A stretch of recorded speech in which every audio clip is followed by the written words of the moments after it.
Welcome home, brave heroes. I'm Ash, this is Ash Quest, and this is an unboxing of Warhammer Underworlds Shadespire. Recently I went into a deep dive on the channel about Shadespire, but this will be just the unboxing video and talking about only Shadespire, a core set and the very first core set from Warhammer Underworlds, a fast-paced game of tactical arena combat. I won't jostle the box around too much because my miniatures are assembled within, but without further ado, let's get to the unboxing. First up, we have our rule book, which explains more than just the rules. We have the amazing lore of the Mirrored City, as well as the Whispers in Shadow introduction to the two warbands that are included with this core game. We have our instructions on how to assemble our fighters, as well as a quick start sheet. You will begin here when playing Warhammer Underworlds Shadespire. Assemble the 4 fighters here. Place Severin and Garrick on different hexagonal spaces, which are called hexes, on one of the game boards with 3 empty hexes between them. Take out these particular fighter cards, move your fighter, learn how to read the cards, learn how to make an attack action, roll the dice, interpret the results, learn how to charge, learn about supporting in attack and supporting in defense, learn about glory point tokens and how they are earned whenever you remove fighters from the board. And that's only the beginning. However, I do highly recommend beginning with the quick start sheet if it is your first time getting acquainted with Warhammer Underworlds. We next have a living advertisement for the Age of Sigmar Fantasy Miniatures game. Fight epic battles in an age of unending war. It wouldn't surprise me if these sculpts were also present in warbands for Age of Sigmar's Fantasy Miniatures game. Next up, we have our map boards, and every core game of Warhammer Underworlds has different unique map boards. We'll call this side 1 of board 1, and then side 2 of board 1. I see to view this appropriately, we need to flip it on its short edge, not its long edge. But in truth, the orientation does not matter at all when you are placing your boards. This should be side 1 of board 2, and I'm loving the thematic artwork of the rubble and the fallen masonry within the city of Shadespire, and side 2 of board 2.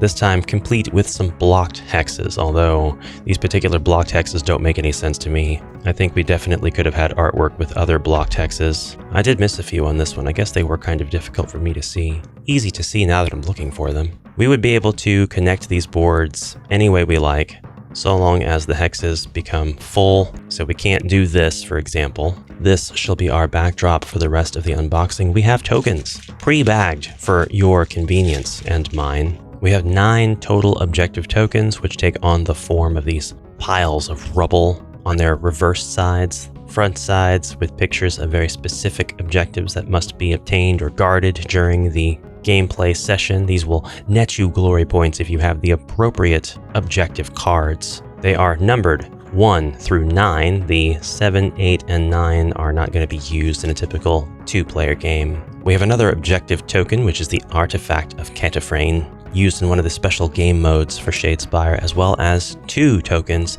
that can serve as obstacles or blocked tokens, blocked spaces on the board. You can begin to see if you have multiple core game sets or other supplements that introduce elements such as these, that you can build a pretty unique play area for your armies to do battle. We have plenty of glory tokens. These can be flipped to show that they are spent if you have special abilities to expend. Definitely enough here to accommodate a 3 to 4 player game. Although if you have 3 to 4 players, you probably have a second core set to bring in for the additional boards. We have ample wound tokens to show how much damage your fighters have taken on, and status tokens to show that your fighter cannot move for the rest of the round, cannot move nor attack for the rest of the round. This is essentially a charge token to show that your fighter has charged during this round, and another token to show that your fighter is on guard and may guard successfully with rolls of the shield or the dodge icon. The attack dice for Shadespire are white, and the defend dice for Shadespire are black.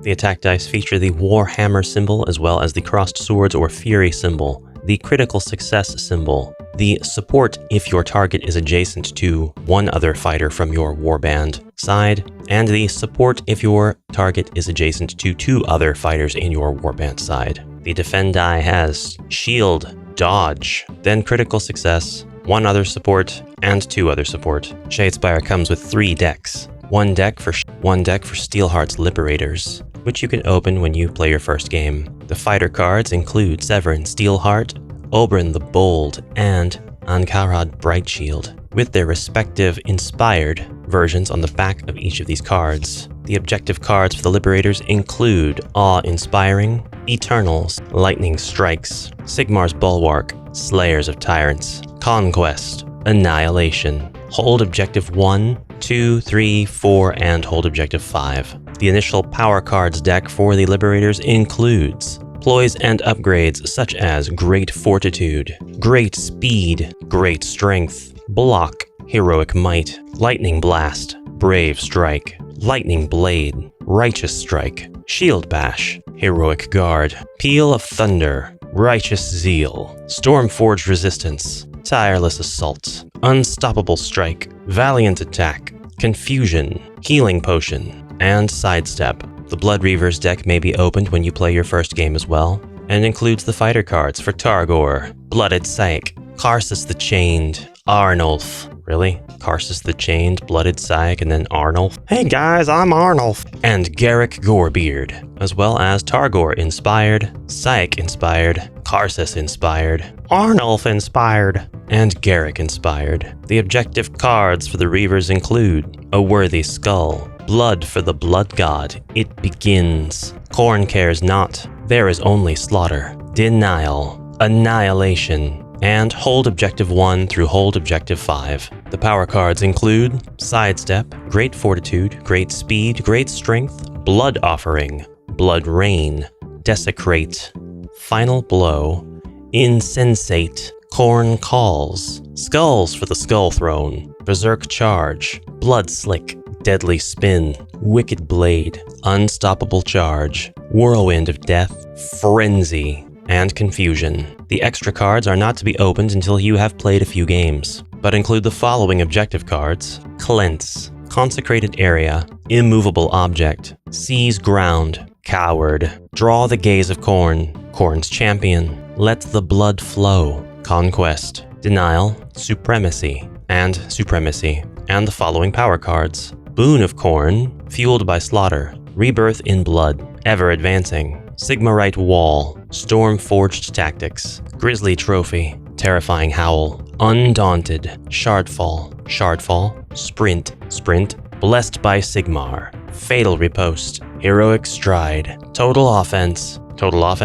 Disengage and Disengage. Just to break in here real quick, one of the best ways to support the channel is through the Patreon. Not for nothing, I've got all kinds of quests, I've got posts, I've got videos on the back end. There's even a year-long merch loyalty program. Subscribe and you'll get merch every 3 months. You can get this lovely Nilbog mini print, this Ash Quest mini print, this amazing Ash Quest mug, which has the Ash Quest shield on one side and Nilbog in Goblin mode on the other. And at the end of the year, a t-shirt commemorating your survival. Thank you for your consideration. Back to the video. The miniatures include, for the Liberators, Severin Steelheart. Liberator Prime Steelheart is a veteran of countless battles and a charismatic and respected leader. His warriors would follow him even to the gates of the Blood God's citadel. Oberyn the Bold, a bull-hearted giant of a man, Oberyn was always the first to laugh and make jest. Until his third reforging, now he speaks little and only seems at peace in the heat of battle. And Angarad Brightshield. In another life, Angarad was a smith whose master-crafted blades were desired by warriors far and wide. Now she puts her hammer to the task of purging heathens and savages, a calling she has joyfully embraced. Leader of the Blood Reavers, Garrick Gorebeard. Garrick took over as chieftain of his murderous band after biting out the throat of a rival. The blood that flowed forth to stain and mat his beard earned him his fearsome title. Targor. Targor is a recent addition to the ranks of Garrick's killers, a member of a conquered tribe who chose to walk the path of skulls rather than suffer a slow, torturous death. Blooded Psyche. Psyche has lost himself entirely to the red rage of Khorne. The only sounds that pass his lips are bestial growls and the blood-chilling screams let loose as he hurls himself into the thick of battle. Karsus the Chained. Karsus was once a slave until he used his shackles to choke the life from his masters. He bears his chains still, attached to a many-notched axe that has claimed countless skulls for Khorne. And finally, Arnulf. Piercing bladed axe. On a critical hit, this attack action deals 1 extra damage. I took a wrong turn in the soup aisle. I was looking for a different kind of corn. But these fellas here is good fellas, is union fellas. It's all the chicken heads you can eat, they says. Within the rulebook of Shadespire, we are given the origin of it all. Shadespire was once a city of wonder and magic, a mercantile metropolis rising from the unforgiving earth and the realm of death. Countless races dwelt within its walls, together creating artifacts of astonishing beauty and power. The city's most treasured secret was the process of refining shade glass, a miraculous substance that could store the spiritual essence of the dead for eternity. In this way, the ruling cataphragms of Shadespire lived on after death, their wisdom stored within the depths of ornate mirrors, flowing glass fountains, crystal-looking stones, and other marvels. This defiance enraged Nagash, Lord of Undeath, who sought to punish the occupants of the city for denying him his rightful tithe of souls. Yet to simply destroy the city and drag its inhabitants to the Underworlds seemed to Nagash an insufficient punishment. Instead, the great necromancer wove a ritual that drew upon the mysterious powers of the city's shade glass. Constructions, siphoning away the light and glory of Shadespire and creating a twisted reflection of its former splendor. Shadespire was trapped halfway between Ulgu, realm of shadows, and Hish, realm of light. Bound within this dark reflection, refracted between these two diametrically opposed realms, the souls of the fallen could never escape the mirrored city and make the journey to the Underworlds. None within its walls would be granted the release of death. Nagash would forever deny them that gift. The mirrored city of Shadespire is a nightmare plane of illusions and madness, an ever-changing labyrinth of endless stairs, cramped streets, and soaring archways. The original city is drained of all color and life, and for thousands of years it has rested as a foreboding ruin. Those unfortunate, brave, or foolhardy adventurers that set foot within its walls are drawn through the veil between realms and trapped within the mirrored city. For such wayward souls, all hope seems lost, yet there are those who will not accept their fate without a fight. The Warriors of Shadespire recounts all of the expansion warbands that are available for this particular season. We begin with Steelheart's Champions and the Farstriders, and Garrick's Reavers and Magor's Fiends. Steelheart's Champions and Garrick's Reavers being included with the core box. But we also have Iron Skull's Boys, the Chosen Axes, the Sepulchral Guard, and Spiteclaw's Swarm. Introducing Undead, Chaos, Destruction, and Heroic warbands into Warhammer Underworlds. At least the ones that aren't already in the core box, and the Farstriders and Magor's Fiends. And that is the complete unboxing and overview of Warhammer Underworlds Shadespire. I hope you'll consider following if you liked this unboxing, as I have many more on the channel with many more to come. Until next time, brave adventurers, stay out of the mirrored city. It's for your own good, and I'll see you in the next exciting adventure. Until then, have a great rest of your day, and onward for now.